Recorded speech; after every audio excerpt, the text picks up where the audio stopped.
All right, so in this episode of Coffee and Cars with Barras, good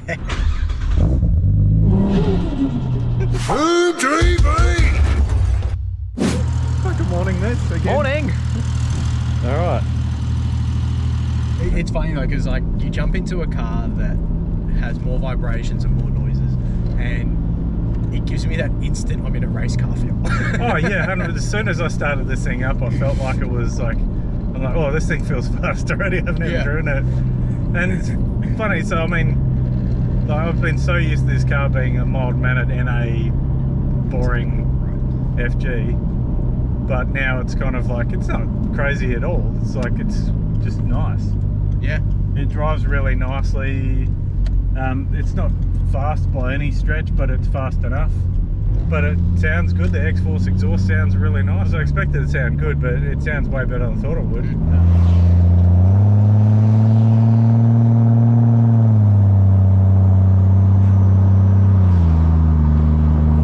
Yeah, but other than that, it's you know, the last time you drove this car was up the street when I was Literally up that same street. Yep. Battery charge. Yep. And now we're here. Yeah. Yeah, so big thanks to Brett. The tune's perfect in this car. It drives so nicely. Everything works perfectly. It just drives like a normal street car.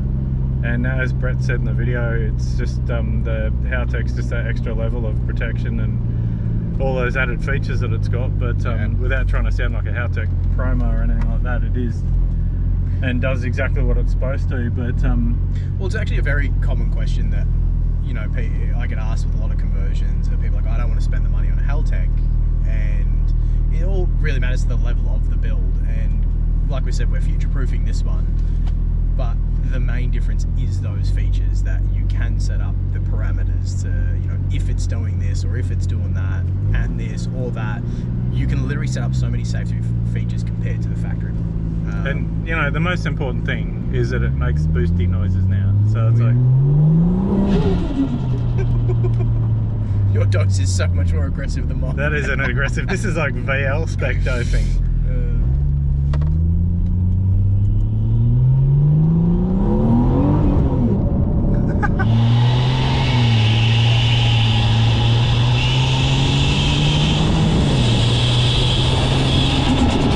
The thing I love about it is that you can just soft pedal it everywhere. Oh yeah. And it still moves alright. Mm-hmm. It's like literally on like quarter throttle and it's like we're at 80. I think because it's got the 3576 on it as well. Yeah, so being the smaller turbo. it's very for responsive. the, Yeah, they're a bit more responsive. and you can just drive along doing that all day. The dose out of this with Mitch's intake kits and the PSR cooler kit, they do make a nice noise. The induction noise and the dose. Yeah. And it's so, like, it's not offensive as well. The exhaust is quite nice. Yep. It's got a fair hum to it now compared to standard, but I mean, that was non-turbo, like, but yeah, it's not aggressive sounding. It just sounds nice. It's kind of, yeah, it's almost too legal. It's like, yeah. But that's kind of what we were going for this. I mean, effectively, on a NAT scale of things, how would you, I mean, it's probably not the cheapest one because we've gone for the Haltech and other bits and pieces, but how would you rate this? Look, I think this is the perfect NA plus T build. If you minus the ECU, like you just said, that it can be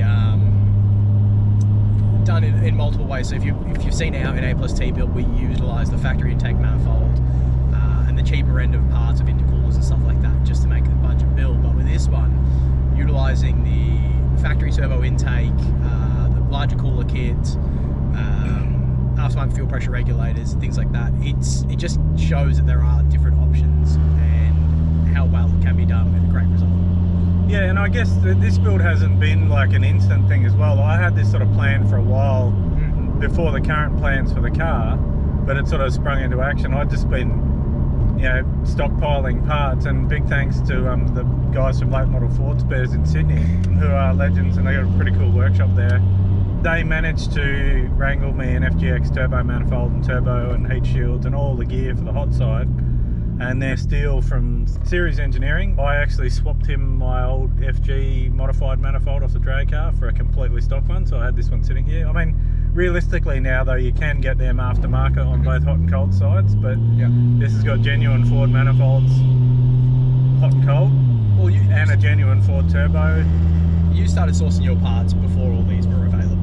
Yeah, true. And that's what we did with our NA Plus T build as well, is that a lot of these parts weren't available, such as the exhaust manifold, which is a factory Ford replica, the intake manifold, again, factory Ford replica. The only variable is the billet fuel rail, which you have to run an aftermarket fuel pressure rig. Yeah. So if you manage to get all the factory parts and aftermarket, and you want to run the factory fuel rail, I'm sure there's people on Marketplace selling them that you can have that whole factory setup super easy for quite cheap, and they're all brand new now. Yeah, and realistically, we only did the billet fuel rail put an aftermarket reg on it because there was the option of sticking with the standard one and going with the Turbo Smart reg, which goes in the standard one, but we went down this path because we wanted to put that reg on it. Yeah, I mean, it's all worked out, it's all super neat and tidy. And economy wise, I drove this all the way from Balan last night, and we're down in the deep southeastern suburbs, of Melbourne, going for a Palmer. And I'm glad you said it right. Literally, literally, and they're just over here. I've literally used a quarter of a tank of fuel. Well, that's a great thing about, I guess, even with the factory ECUs, it's super simple. A lot of people will go, I'm going to put 1,000cc injectors in. I don't need that much. But it does two things. It future-proofs a build. It gives you more fuel that you need, sure. But they can be scaled down in the tune. So it runs factory and your fuel economy is still there. So yeah, it's a pretty common thing that people are scared about fuel economy, putting big injectors in. It's realistically how heavy your foot is. Yeah, yep. Indeedy. No, and it's so drivable, so normal. It's not like it's been turned into anything ridiculous. It's the exact same car. It's just got boost. Yeah. And even like driving wise, I mean, I had 19s on it before. It's got the 20s on it now. Same suspension, haven't changed that. It's all stock still. But it's just drives fine. And these wheels and tyres look great. I'm really happy with them. Yep. Back it up. Back it in. Let me begin. It works much better if you turn the microphone on. Alright, well, Mez is doing a video, and I'm going to do a video of him doing a video. What do you want to do? You know what? So here, what we're going to do is we're going to do two things. I'm going to hand you this, because I'm going to put this into the Hoon TV video, but I'm also going to give you this to put on barratheworld.com. Well, I'll just put this away then. Alright, so yeah, what we're going to do is we're going to show, that's Mez's ute there, which you saw like a couple of weeks ago jump starting this car. So it was around the other way. But now the batteries are on the same side because we've done all that. But so Mez is going to talk about the difference in these two NA turbo swaps.